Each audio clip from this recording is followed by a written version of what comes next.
everybody, Cal Banyan here. How's it going out there? Guess what? I'm back. I'm back. Oh, I'm back in black. How you doing there? How's it going on, Elronn? It's going good, Cal. What do you think of those poor guys out there that are they're not watching the video, they're just listening to audio? I think they just missed out on something. What do you think? I think they missed out on a lot. All right. Hey, I'm going to do a little bit of adjustment here. Let me just tell you a little bit about Elronn before I get started. And guess one of the things we're going to talk about today? We're going to talk about dress to suggest, as opposed to dress for success. We're going to talk a little bit about how the way you look will affect the suggestibility of your clients, and we're also going to answer some questions as well. Let me tell you about, well, you know what? It's been like 5-6 weeks since I've done a podcast, and we'll be a little bit rusty here. But if you're watching this at anywhere except calbanyan.com, go there right now, because right below this video, we've got all kinds of different supporting links and text and graphics and that kind of stuff. So, go to calbanyan.com. Let me tell you about Elronn, my co-host. He is a true one percenter. What's a one percenter? Well, in the world of hypnosis, that means the best of the best. In the world of bikers, it means the baddest of the bad. Let me tell you a little bit about this one percenter idea. The one percenter bikers, those are the guys that's their life. The whole thing about them is being a biker, being a free spirit, living the outlaw lifestyle. Those guys, they don't have to have a job on the side. They're not the guys who on the weekends they get on their Harley. They're the guys that's who they are 24/7. Now, why do I say one percenter hypnotists? Well, because they are the best of the best. They're not the person that has a day job and on the weekends does hypnosis. The one percenter is the one who does it full time. They make their living with it. They're the ones that know how to do the most important techniques. They know how to hypnotize to certain levels of hypnosis, the level they want to work with for that session. They know how to test covertly. They know how to test overtly. They do convincers. They use age regression. They're really a master of the craft. All right, and who do I have as a co-host? I have a one percenter, and that's Elronn, serious about the profession. How you doing, man? I'm doing good, Cal. And I gotta say, thanks for helping me get to be a one percenter. I couldn't have done it without you. I mean, for those of you who don't know, Cal is the inventor of 5-Path. It's the most thorough, systematic approach to hypnotherapy in the world. And I mean, we really have success where everything else has failed, don't we, Cal? You betcha, because why? Is that a trick question, Cal? Because we're the baddest of the bad. The baddest of the bad, that's right. Because we are the Hypno Commandos. We roll up our sleeves and we deal with the real stuff, the real juice, the real root of the problem. Get to it, neutralize it, and take care of the issues so our clients can have permanent change. All right, Tio. Good. So what else is up? Well, it's good to have you back, that's all I know. I just feel much more comfortable knowing that you're in the other office. Let me tell you something. All you gals out there, I got some really bad news for you. The murmur around the office is that, well, at least for a while, Elronn the man, he's off the market. He's hooked up with some kind of exotic woman from well, I don't know, Soviet Socialist Republic or something like that. Is that right, Elronn? Oh, I am so dead, Cal.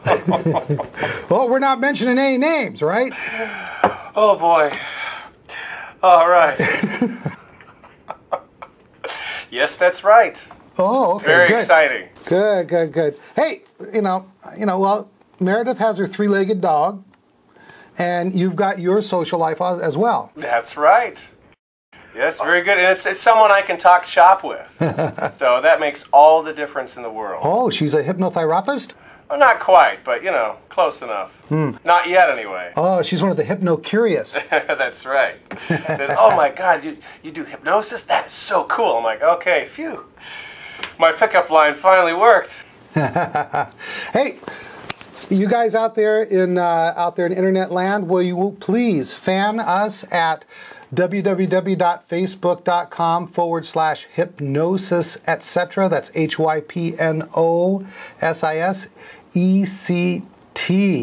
And also you can follow me on twitter.com/Cal Banyan. Hey, can they follow you anywhere? Are you on like Twitter, or are you on Facebook or anything like that?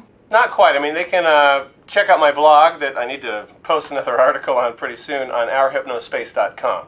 It's Sergeant's Log in the Trenches, because that's what we do here. So I'll post another blog right after this podcast. Excuse me, I got my motorcycle running here.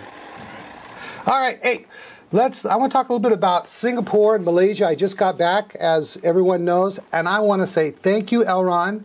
Thank you, Meredith, and thank you, Celeste, for putting together some really excellent podcasts together while I was gone. Just kind of keep the ball rolling, keep everybody's interest up. I think you guys did a splendid job. Give yourself a hand, Elronn.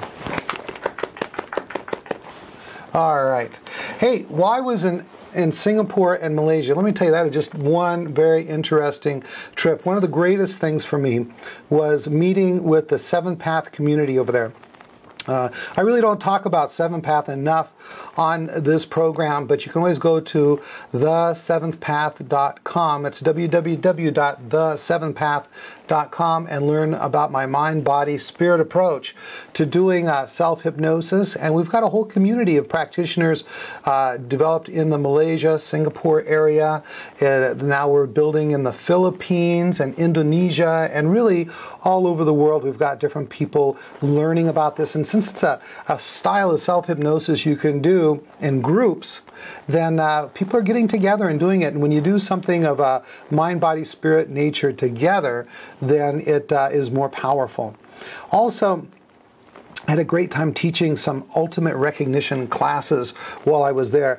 Now, in Seventh Path, you learn a series of 9 recognitions, which are specially designed, really inspired hypnotic suggestions you give yourself that work on the principle of resonance, that go in, clear out negative thinking, negative beliefs, useless emotions from the past, clear you to really begin to function in a much higher level. And they come in the short form, the full form, and then what we call the ultimate forms. And I was teaching some Seventh Path teachers over there, and it was just really a great time. And also taught the certification course. You've been hearing me talk about it. We did it. It was very interesting. The first time I ever taught in Malaysia. I was in Johor Bahru, and as it happened out, condolences to the family of the Sultan.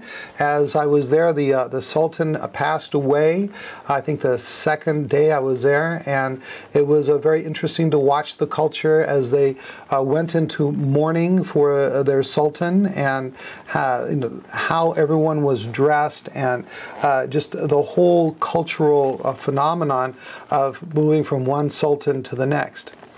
Now, also, I made some new friends over there, Adam Wong, and just all the different people from the class. In the class, we had people come in from Indonesia and the Philippines, and really Singapore and Malaysia is a hub for Southeast Asia. We get people in from Australia, everywhere when we train down there. And I want to tell you something. I'm a little bit dismayed about something I heard about a particular UK hypnosis organization that is teaching in the area. Now, I want to tell you, first of all, I'll preface this, but this is all hearsay. I'm not going to mention the name of the organization, but if you're a member of that organization, you know what I'm talking about. There's a particular UK organization that is teaching in Asia, and could be throughout the world for all I know. And they are, from what I hear, on the verge of collapse. And I'm sorry, but it's just plain unethical to be going out there, taking people's money, certifying them, putting them, certifying by your soon-to-be defunct organization. And if you believe your organization is about to die, going around and training people in your organization, certifying them by an organization that's going to be dead is completely unethical, and it's just really a sad situation. Also, I found out about this organization is that when they're in Asia, at least, I don't know, they might be doing this all over the world, they're actually copying books books, normal books that you would buy from a bookstore, from Amazon.com, and having them copied locally. And they just look like any other book. They get rebound in hard covers if that's the way they came, or they will look very much like regular books, except when you, upon closer examination of the pages, you can see that they are photocopied because of the lines that run through the pages and that kind of thing. And any organization that would do that kind of thing just ought to be shut down. Or, I mean, if you're a member of it, go find another organization. You know, the only organization I belong to is the National Guild of Hypnotists, and, well, I also belong to the Five Pathers organization, but that's a special organization just for Five Pathers. But when it comes to hypnosis organizations, don't be one of those people who just goes, gets a bunch of certification, puts them up on the wall, some kind of wall candy. Belong to the best. Really, and I don't believe there's an organization in the world, at least not out of the United States, that has done as much for the profession as the National Guild of Hypnotists. All right, enough about Malaysia and Singapore. You got any questions, comments, just leave them on down below. Elronn, we're going to get to you in a minute. I got a whole bunch of stuff to catch up on. Take your time, Cal. It's all interesting to me. All right.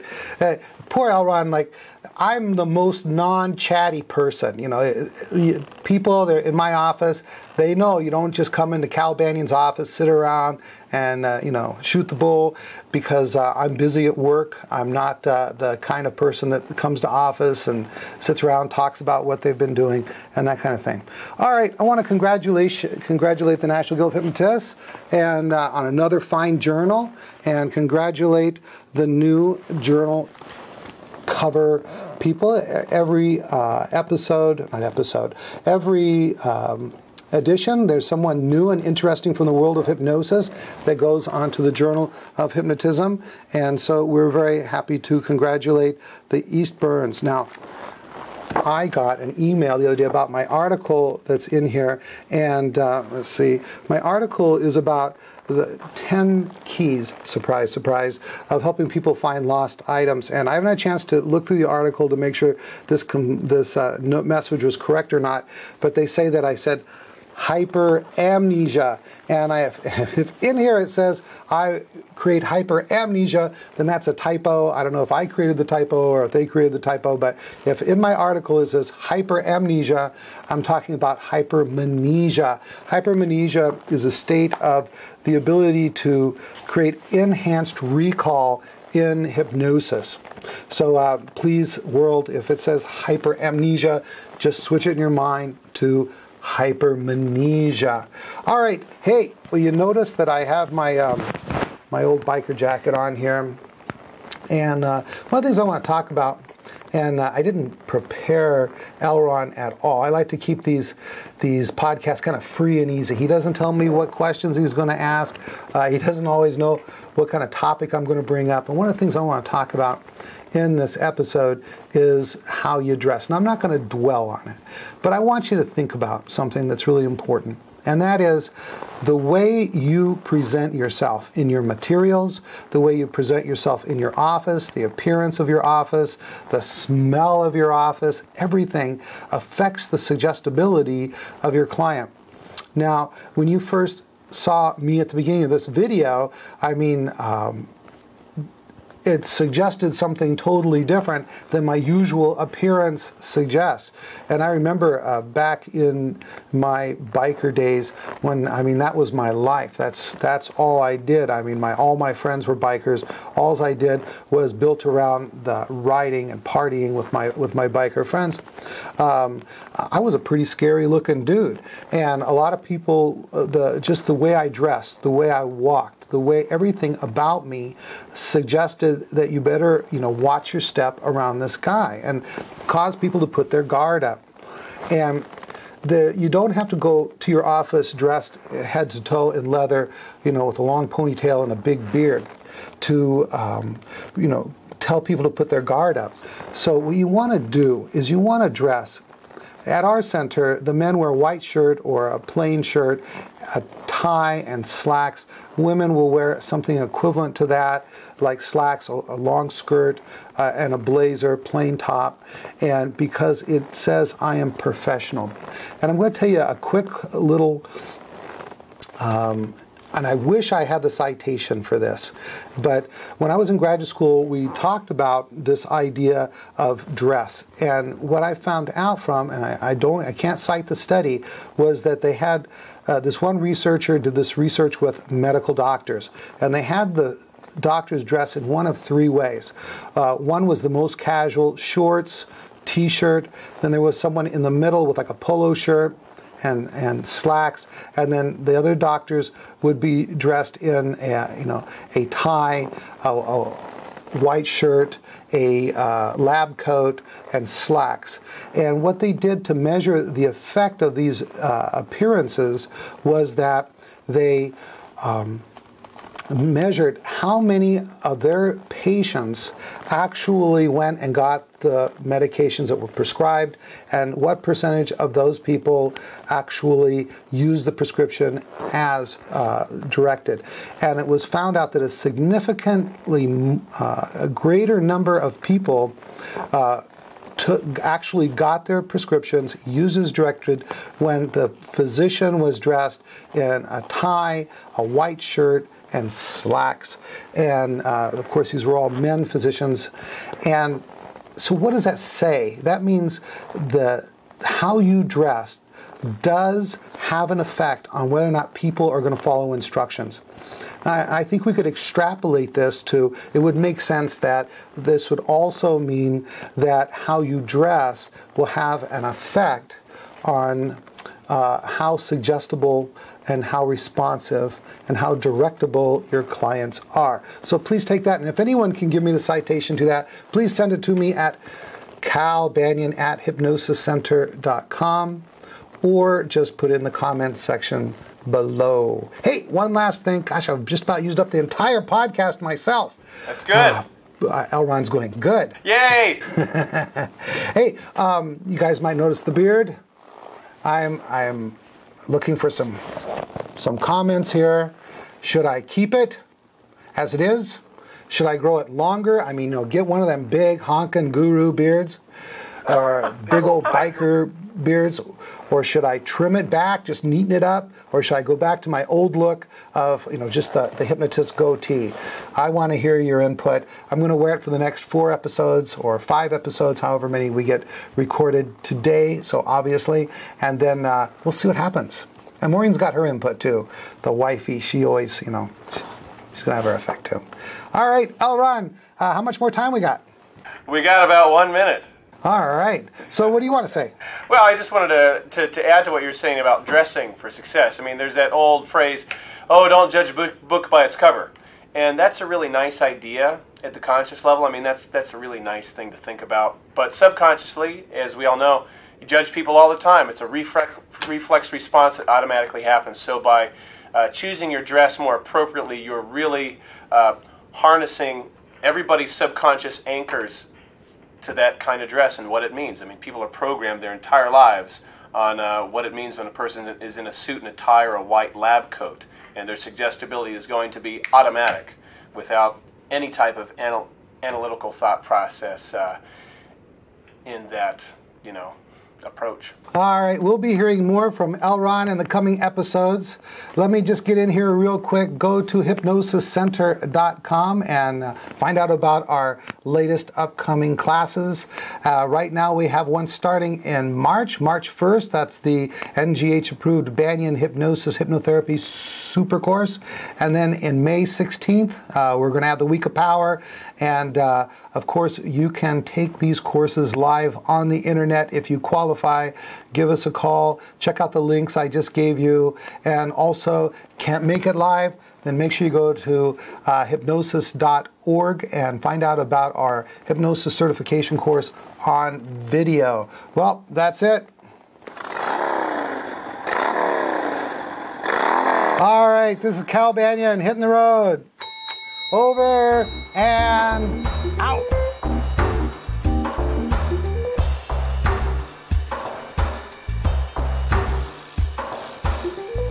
This recording is the property of Cal Banyan and Cal Banyan's Banyan Publishing Incorporated. All rights reserved for private use only, may not be duplicated without written permission.